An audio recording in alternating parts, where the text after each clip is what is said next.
I'm Grand, and this is the hidden math behind why so many middle-class people stay financially stuck.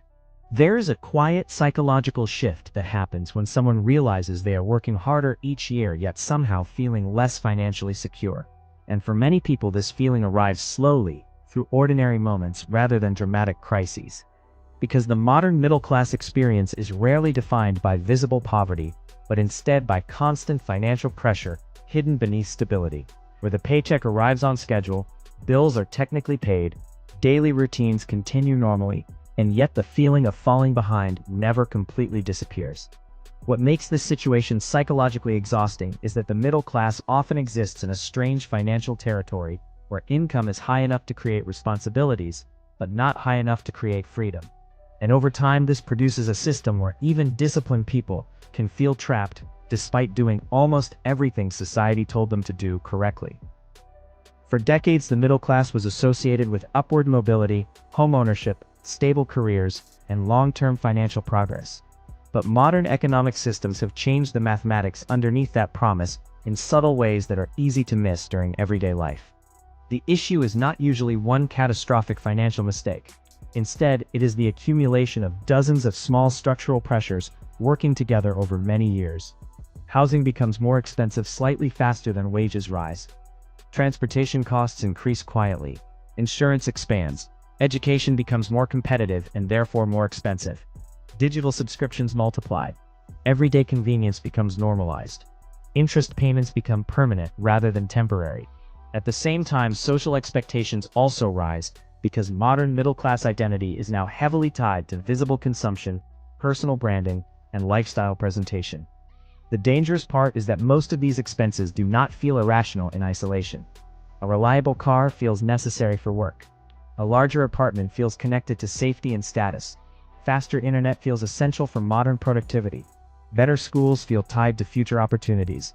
None of these decisions individually appear financially reckless. Yet together they create a permanent state of income dependency, where losing a paycheck for even a short period becomes psychologically destabilizing. The mathematics behind this problem becomes clearer when viewed through cash flow rather than salary size. Many people assume financial strength is determined primarily by income, but financial resilience is often more connected to margin, meaning the gap between incoming money and required expenses. Two households may earn very different incomes, yet experience similar financial stress if both have compressed margins. A person earning $50,000 while spending $45,000 may actually feel calmer than someone earning $150,000 while spending $145,000, because the second person has built a much larger lifestyle machine that constantly requires maintenance. This is where middle-class financial systems become psychologically deceptive. Higher income frequently creates higher fixed obligations instead of higher flexibility. The moment income rises, housing upgrades often follow. Vehicle payments increase. Social circles shift upward. Consumption standards adjust almost automatically. Behavioral economists sometimes describe this as hedonic adaptation, where improvements quickly become emotionally normal, causing satisfaction to stabilize while expenses continue rising. The human brain adapts faster than financial systems do, which means people can feel emotionally unchanged despite dramatically increasing their cost of living. Over time, this creates what could be called the stability trap. The middle class often becomes highly optimized for continuity rather than resilience. Careers become specialized around maintaining a specific lifestyle structure. Entire monthly budgets become dependent on uninterrupted income streams. Retirement contributions, mortgage payments, school fees, healthcare expenses, and debt servicing all begin functioning like interconnected gears, meaning even minor disruptions can create disproportionate stress.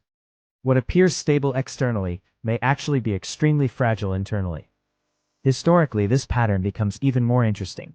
In earlier industrial economies, middle-class expansion was supported by unusually strong wage growth relative to asset prices. In many countries after World War II, housing prices, education costs, and healthcare costs existed within a different mathematical relationship to median income.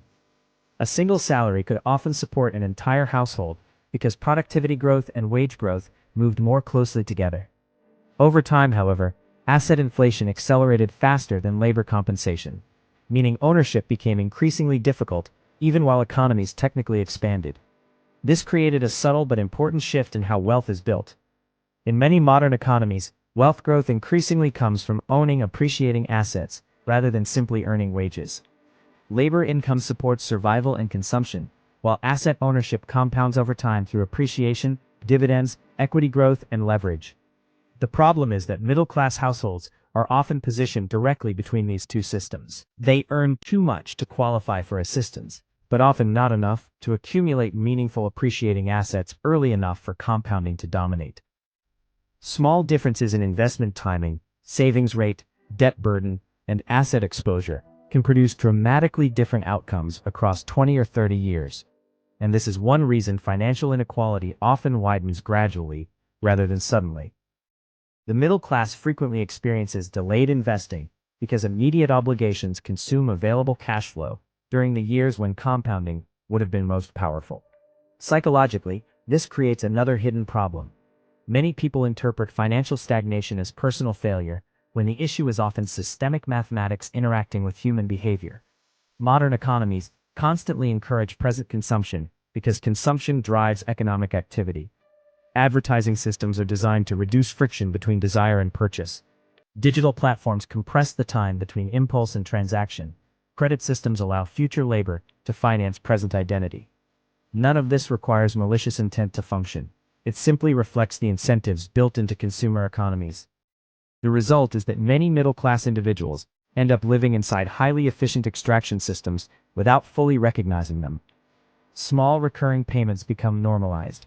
Convenience fees disappear into invisibility. Buy now, pay later systems reduce psychological resistance.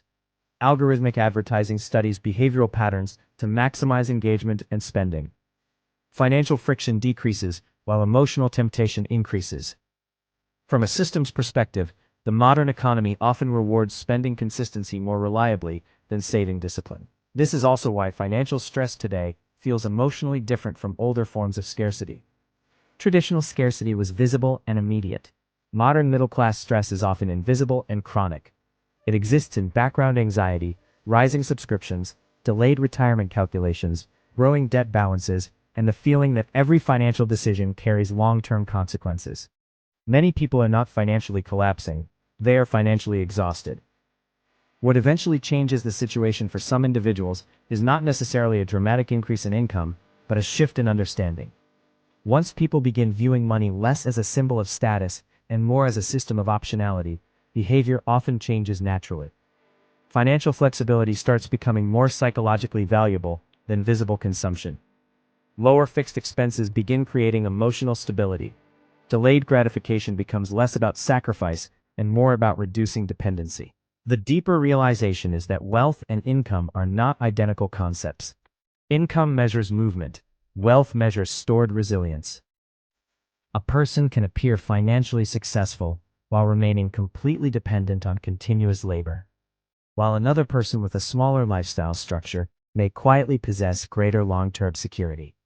This distinction becomes increasingly important in economies where volatility, automation, inflation, and asset concentration continue reshaping the relationship between work and financial stability.